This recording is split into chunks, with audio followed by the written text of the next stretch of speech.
Et une belle chute d'Antoine. Allez, c'est parti.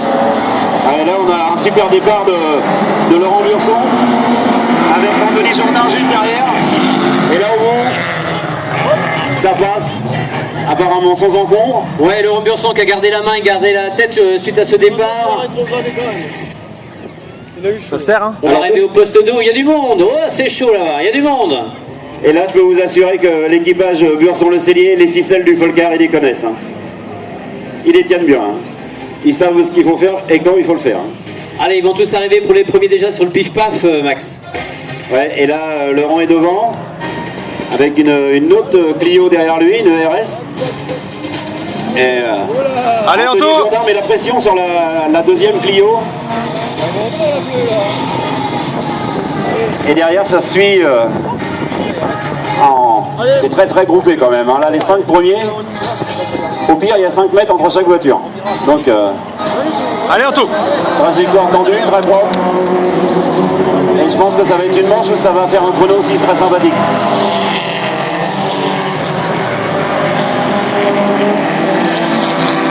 À noter quand Et même. même pour les dernières places, ça se bat. Hein.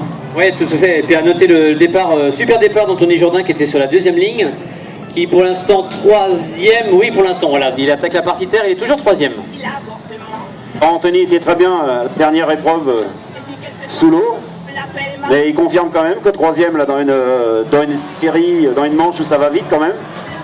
C'est une bonne continuité quand même. Il a le pare-brise un peu souillé et de ce temps-là personne met de la place. Hein. Et comme quoi tout est possible, hein, puisqu'on avait Alexis Guimont et la Saxo numéro 14 qui était sur la troisième ligne et qui est quatrième. Comme quoi le départ, tout est possible. Ah oui, c'est primordial. Hein. Que ce soit en Folcar ou en rallycross, c'est un moment très très important. Ça définit le reste de la course hein, quand même le départ. Hein.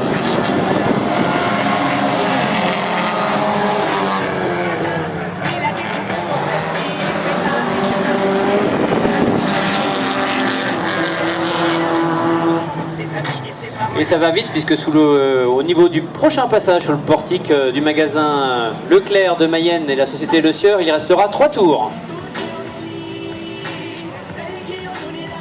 Et toujours les mêmes aux avant-postes, toujours la Clio de Laurent Burson numéro 48, sachant qu'ils sont 5, regardez, ils sont 5 dans un mouchoir.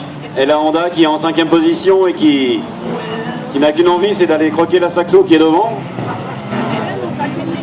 Il y a différentes trajectoires dans le virage à droite qui descend vers la cuvette.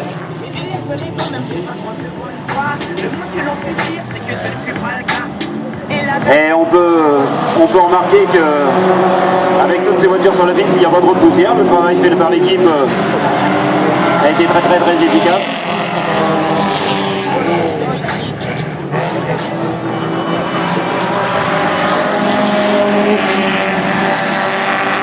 Donc la voile en avant-dernière position. Pour un retour, ça m'a l'air de plutôt bien marcher.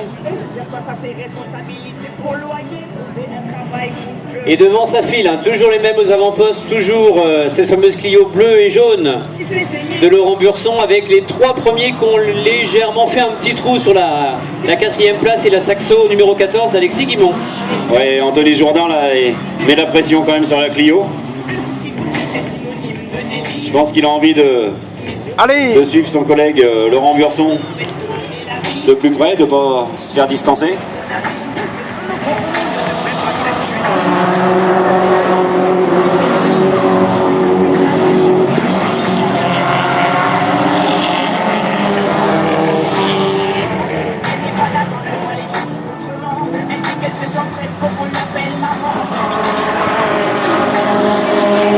En plus, on a un petit vent qui nous enlève la poussière aussitôt qu'elle se lève.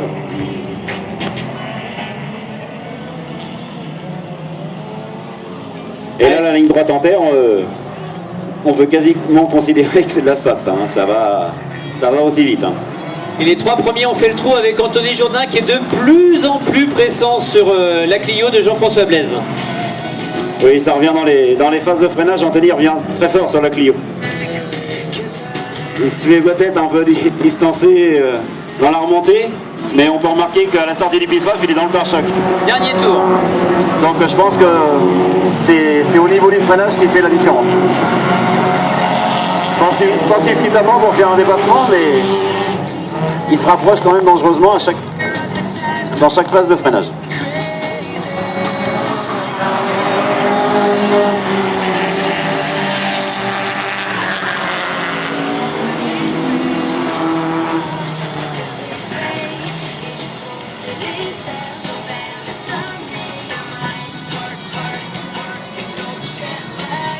Allez, c'est le dernier tour avec toujours les trois premiers, toujours les trois mêmes devant. Et regarde bien Anthony derrière.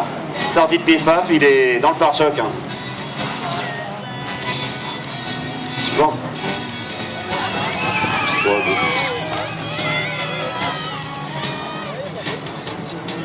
Allez, vous pouvez Et Anthony applaudir est la passé. victoire. Anthony Jourdain est passé deuxième dans l'avant-dernier virage. Il a réussi à doubler la Saxo.